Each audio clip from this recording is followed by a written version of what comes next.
Alors, pour faire des madeleines, vous aurez besoin 150 g de farine, 100 g de sucre, la moitié d'un sachet de levure chimique, soit 5 g, 2 œufs, 150 g de beurre fondu, une cuillère à soupe de miel et une pincée de sel.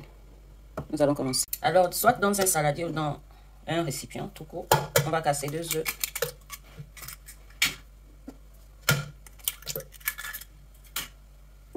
On va ajouter le sucre,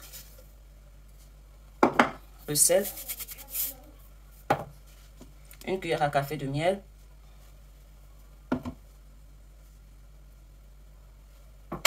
et on va mélanger tout ça.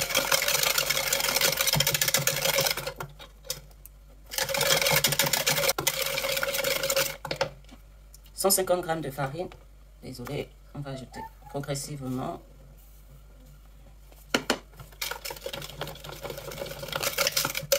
Alors, vous pouvez l'aromatiser à votre choix avec les zestes de citron, les zestes d'orange, arôme vanille. Moi, je vais utiliser les zestes d'orange. On va mettre le reste de la farine.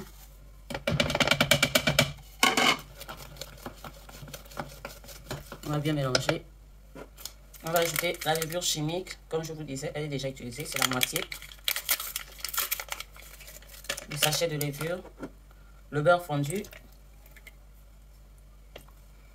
les zestes d'orange. Et on va mélanger tout ça jusqu'à l'obtention d'une pâte bien homogène qu'on va réserver au frigo minimum de 1 heure, sinon 2 heures, voire même la faire toute la nuit. La faire la veille pour pouvoir obtenir cette belle bosse. Car le secret pour obtenir la belle bosse, il faudrait qu'il y ait un choc thermique. Et pour cela, il faudrait que votre pâte soit bien froide. Regardez comme elle est toute belle là. Je vais la réserver dans une poche à douille pendant 2 heures au frais. Tout à l'heure. Alors, je vais beurrer mes moules. Et là, j'ai préchauffé mon four à 200 degrés. Je vais les enfourner pendant 4 minutes à 200 degrés.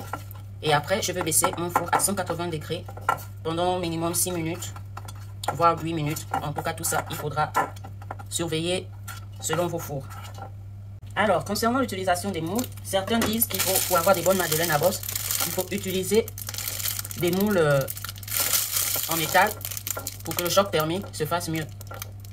Mais moi, je me dis, il n'y a pas de raison. Moi, j'utilise les deux et j'ai souvent eu la bosse. Donc, ça dépend des fours, ça dépend des températures, ça dépend également de la fraîcheur de votre pâte. Plus elle est froide, mieux le choc thermique se produit. Alors, on remplit nos moules vraiment.